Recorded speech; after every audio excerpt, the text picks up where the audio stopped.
So, because I'm the opposite of the technological revolution, in that I focus very much on the individual, both in terms of companies and candidates. So, my business is called Hurston Eliot. It's actually named after two authors, so we're going back away from technology. We're a bespoke placement firm, and we help our clients that are mostly startups and fast-growing small and medium-sized businesses access a pool of talent made up of really outstanding ex-blue chip professionals who want to work in a different way. So I set up the business 2 years ago really to solve the problem that I perceived of connecting these types of businesses that really valued the efficiency of having someone amazing working for them, but on less than a full-time basis. So whether that efficiency was born out of needing of volume or actually of cash flow, I wanted to connect them with this pool of talent that I considered to be wasted, which is, I suppose, slightly people like me. So predominantly women who had had big careers, who were looking at the world and saying, actually, we want to have positive, ambitious, challenging work environments, but we also have other priorities in our life, whether that's writing a book or whether it's looking after children, which was in my case. And so I wanted to connect these two groups of people in a really efficient way. So I set up Hurston Eliot to do that, but really my backstory is very, very far from recruitment, because I trained as a lawyer at Linklaters. I was a fund structuring lawyer, and then I moved to Deutsche Bank, where I raised money for hedge funds for 5 years. So I had grown up in a completely very traditional, very corporate structure. I suppose two things happened. I had 2 children, and my mum died in very close succession, and that kind of threw all my priorities into quite sharp relief. And I realised I really wanted a stimulating career, but I actually wasn't willing to compromise on the other aspects of my life that were also important. And so that was my kind of first engagement with the gig economy, which is I was using it for my benefit, to be able to work flexibly, to take advantage of the skills that I'd learned and then use them in a way that was going to help employers. So I moved to a startup, and I moved on a freelance basis initially. And then I started working for them more and more. That freelance engagement turned into employment, into shareholding, and we sold that business, which allowed me to then set up Hurston Eliot. And the business that I moved to was a tech startup.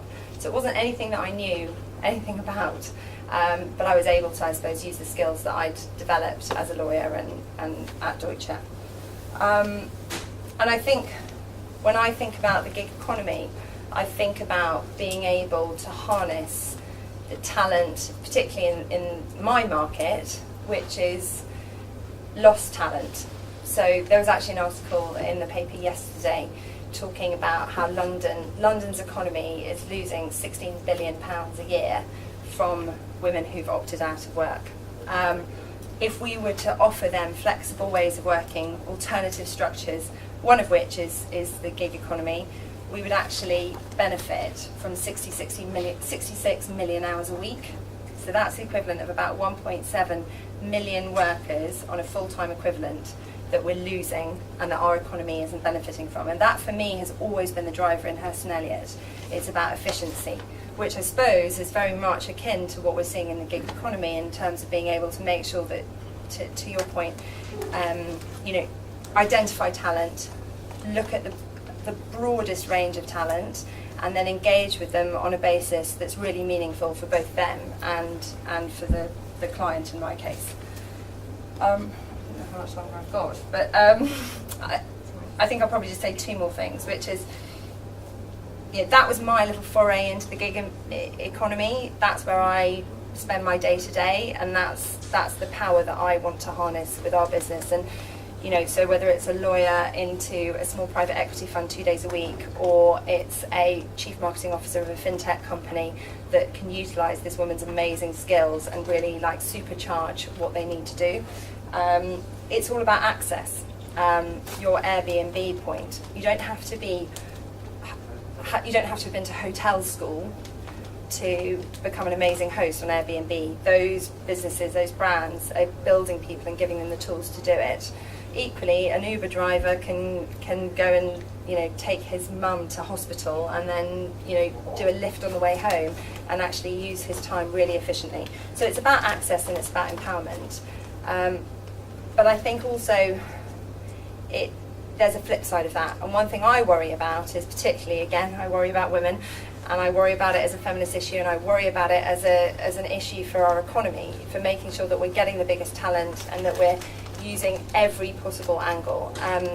A Deloitte study came out, are we just, in the gig economy, are we reinforcing institutionalized discrimination? The discrepancy in the gender pay gap on an hourly rate is 9%, according to this Deloitte study. I think it's about £1.50, and it's narrowing at a rate of 2.5p a year. So by 2069, we might have parity. So to these big companies who are saying, technology's moving so fast, well, hang on, there are other things that should be moving fast, and we're way behind on that. So that's something that obviously gets me quite fired up, and it makes me think about making sure that with these innovative new forms of working, that we're actually thinking about outcomes as well. We're thinking about changing the outcome, rather than just giving, frankly, what might be a bit of an old piece of rope, that's the wrong analogy, a new name, consultancy in a new form, the gig economy. And the last point is about being ethical and sustainable. And we're sitting in these really nice surroundings, and the majority of people here are probably from a background that allows them the luxury of benefiting from the gig economy as well as partaking in it. And actually, is the gig economy just 0 hours contracts by another name? And are we talking about luxury and freedom and empowerment, or are we talking about desperation and needing a job and not having the protections around it?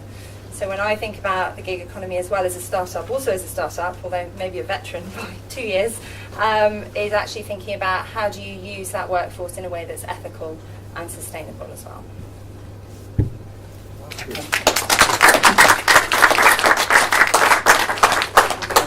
I have a question for you, actually. Yeah. You mentioned 16 billion is being lost through people women not working, or sort of being out of the workplace. What sort of experience are you getting in terms of are women coming to you saying that I want to get back into the sort of market, but actually everyone wants full time and I just can't commit to it, or what sort of things are you experiencing? So I'm flooded by candidate applications of candidates saying, we want to work in a different way and we don't know where to look. I think the most important question is, do I have enough client demand? Have I got jobs to put those people in? I've been enormously lucky that in the 2 years since I set up the business, everything that I've done has been word of mouth. So I've had a constant flow. I mean, I've obviously done events like this, but as I said, I had a baby in that 2 year period as well, so I'm tired. But it's really about, there is client demand, and actually, when I talk to people about the business that I run, I probably get, 2 or 3 clients from that who just don't know where else to look for it. But yes, there is absolute demand, and a lot of those women are saying, actually, the economic piece is important, but actually it's about keeping my hand in. Yeah. It's about making sure that, my career, our careers are going to be long. We're going to be working, hopefully, till we're, 70 plus. And so it's about not falling away at a point where our peers are shooting ahead, and just being able to, but also not just treading water either, which I think is part of looking for a new challenge, being part of a new organisation, perhaps using your skills in a different way.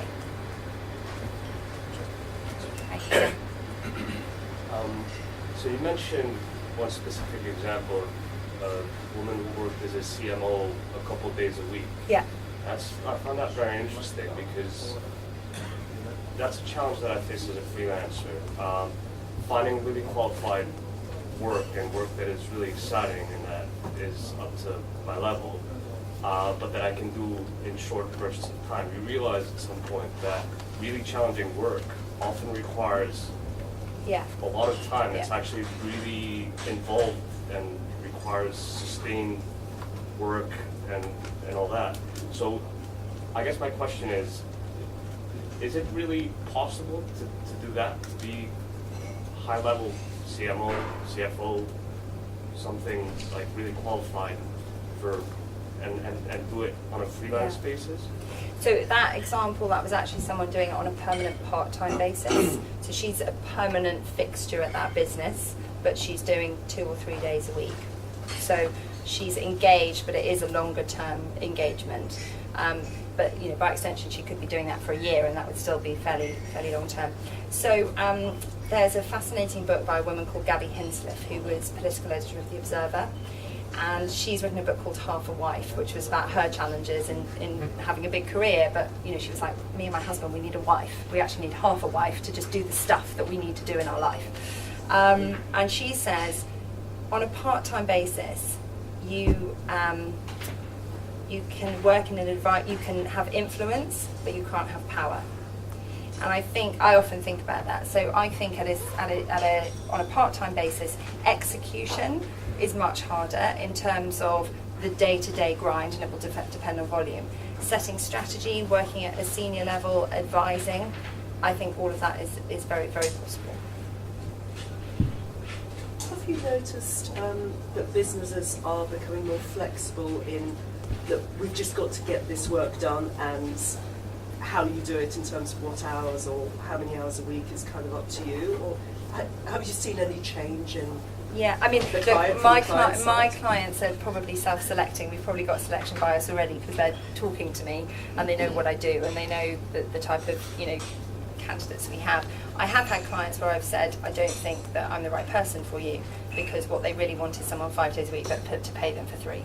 Yeah. Or they've said, well, I can have calls at 6 o'clock in the evening, and I've said, okay, well then none of my guys are right for you, because at 6 o'clock in the evening they're putting their kids to bed. At 8 o'clock in the evening you can have them till 11, or up till 4 or 5, but actually that's probably when, and again, that varies according to requirements. But I think actually it's probably a generational thing that's going to impact on the gender aspect. So by 2025, 75% of the workforce will be Gen Y. They want to work in different ways. They want to work on results and delivery. And rather sadly, I think that's probably what's going to push it for the gender case, if you like. You mentioned that when you came from Deutsche that you were doing a role that was quite different to what you'd done before. You find that most of the placements that you're making are the same skill set, because they say looking for a lawyer in a specific area, and therefore it's kind of just a different environment but the same role that they've been doing before. The placement's actually a bit more varied, so that you also have people who maybe are qualified like you were in a certain area, and then they actually are bringing a different attitude or viewpoint to the work that then is going to be executed. I would say half-half.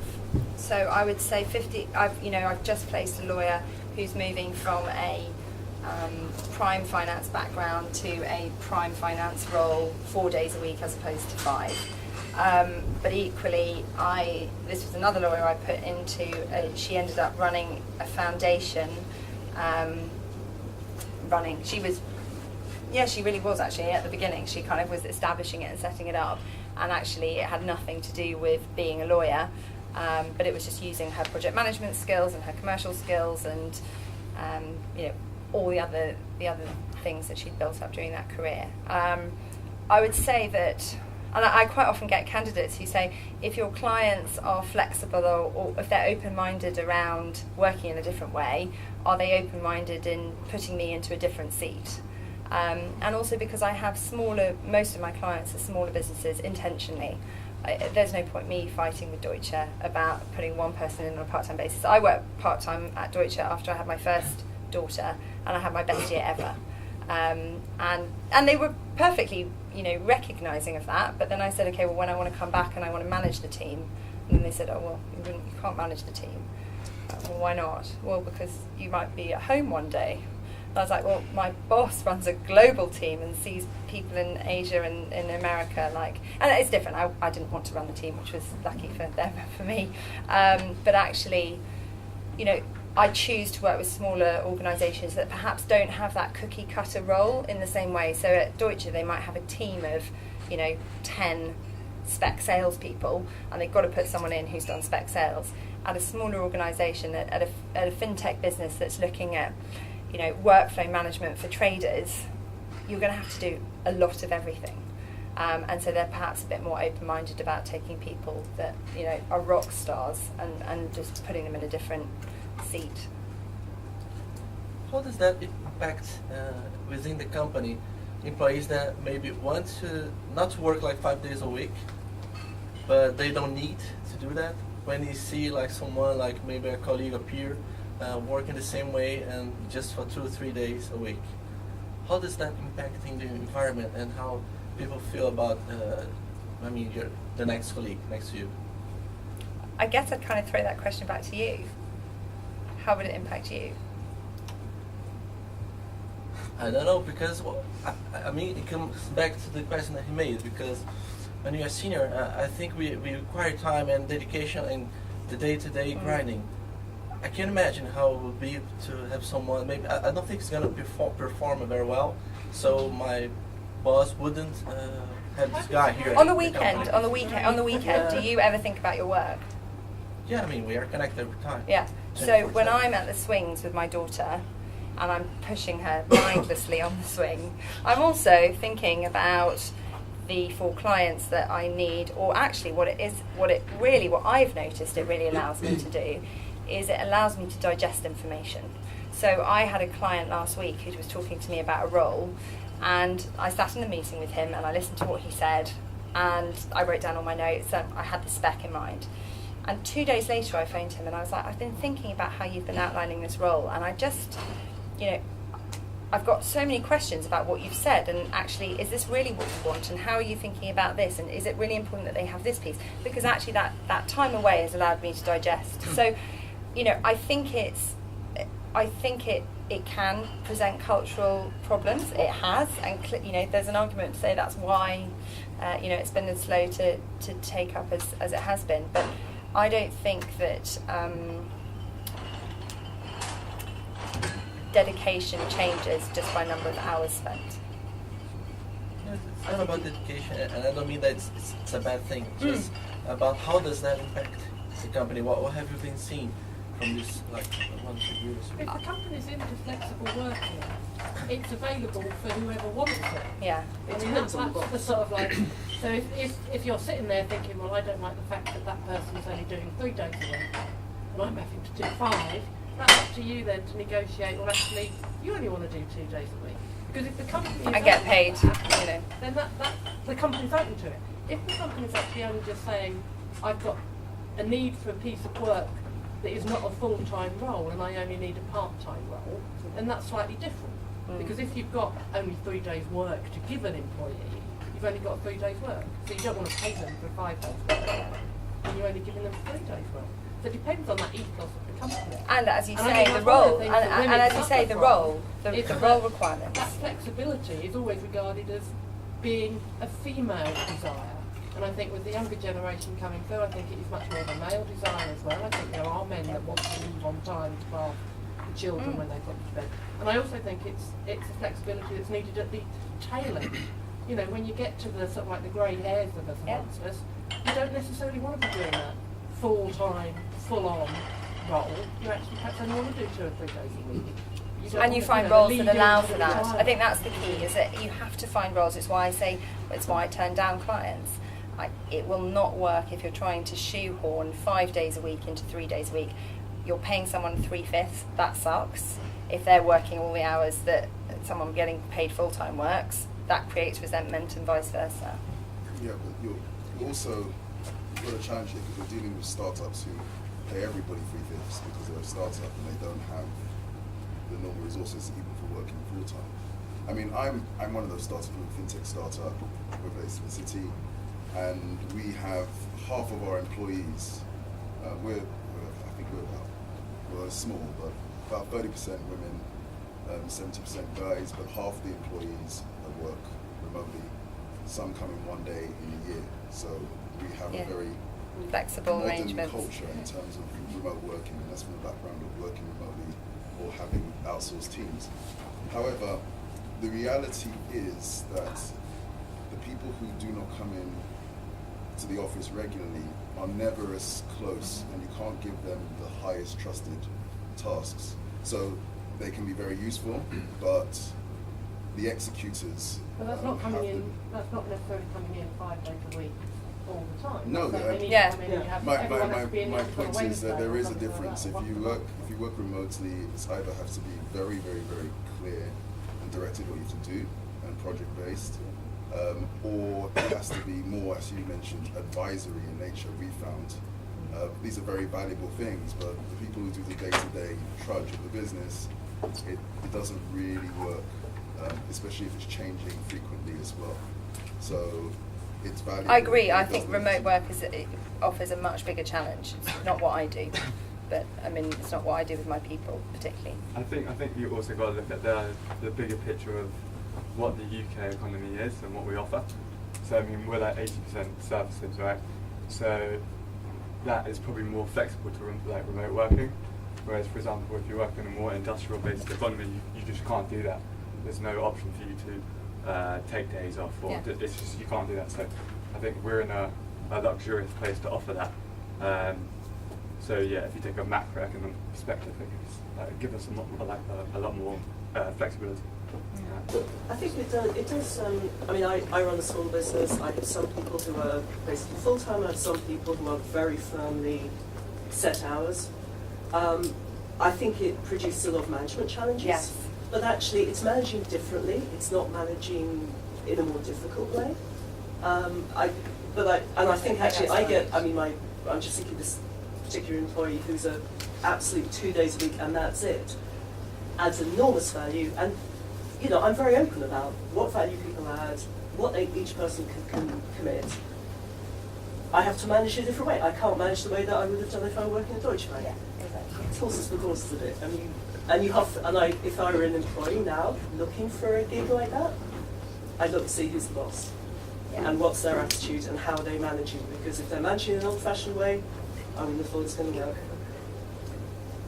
But I think the whole, coming back to your point about remote working and the whole ethos around it, technology is allowing us to do that more effectively and communicate and be part And of, synchronously. yeah, as and to well. be part of that team. I mean, it's not there yet. We've still got somewhere to go. Anywhere that says that we've got the technologies to do, unless you want to be part of Microsoft's unit for the rest of your lives, it is coming. But it takes a minute to get there. But what we have got is we've got employers that will offer benefits to people that want to. I'm sure you're probably seeing this as well. That want to work as an employee benefit. You can work remotely, you can work flexibly, those sorts of things, and that's encouraging that talent pool of lots of people. And obviously, I pick up on your point about ladies and wanting to have that flexibility, but there is also clutches of getting away from our disastrous transport system as well, that empowers people that think that, if I can start, and it is actually productive, because if you were at home and you can get focused and you sort of start to work wherever you want to work, and there's great talks about people that work on wherever, and there are technologies that allow you to do it. You can see me afterwards because I know a few of these, but apart from that, it is about the motivation that it allows you to be focused at those times, as long as you're driven. Actually, one more, something you said actually, one more insight from working remotely is that, or working with people remotely, the better they are, and the more able to manage their own time and execute stuff without being pushed, the more flexible I'm happy to be with them. So the people who come in one day in a year, they just get their stuff done and they know how to do their stuff. So I'm ultimately flexible with people I mean, I've got who people who don't actually want to be working at home. I'm flexible with some stuff to Yeah, work at home. absolutely. I've also got others who actually say, no, I can only work if I'm in the office. top talent, you can be very flexible because they just know how to do their stuff and they get it done. Okay. Should we take one more question and then move on to next Yeah, speaker?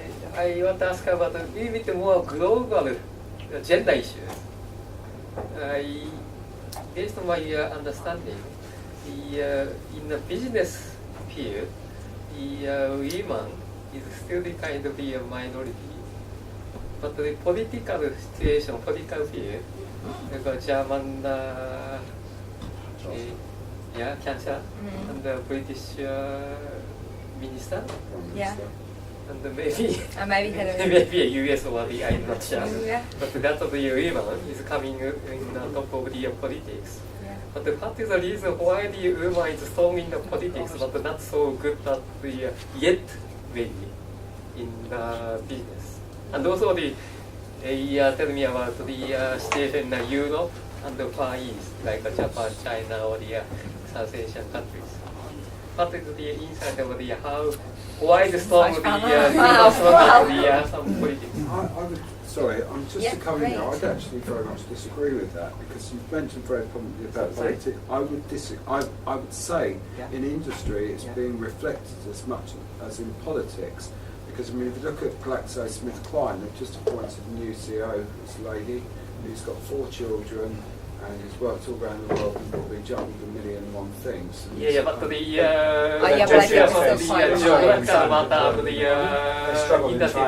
yes, no, sorry, they've just appointed a new CEO. It's a woman who's brought up 4 kids and various other things. Which is great. Isn't the point about if you have a global organisation, I think GSK is actually a really good one. GSK in China, for example, totally bombed. They struggle enormously, didn't they, with the challenges, the cultural challenges. Yeah. Oh, sorry. Or was the question why have women risen to the top in politics but not in industry? That's what I thought. Question why the woman is coming to the particular field first, and the other field next. Oh, you think that will come next? The politics field first. The reason why any kind of background, the woman is strong at something. The majority of politicians are still male. Yeah. So I just think it's. I think it's just luck. But the good luck or bad luck. coming Actually, there's an interesting thing in the legal sector. So you're actually seeing many, many more women become judges, and actually this is borne out by economic disparity.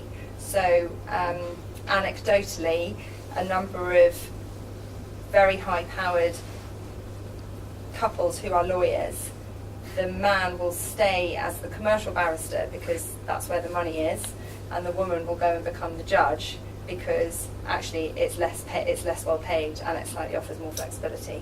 So you're actually getting an increase in the judge.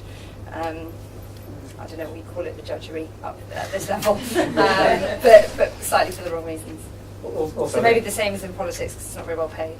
Well, even politics as well. Margaret Thatcher, apparently she didn't appoint one female to the cabinet in her entire time. That's right. It's very interesting. But I think that's the thing. As a woman who's in her 50s, looking at who the role models would be through my career, actually the people who made it, or the women who made it successfully, were those that took on the male attributes. Not the female attributes. So, none of the senior executives, they were women, actually had a family.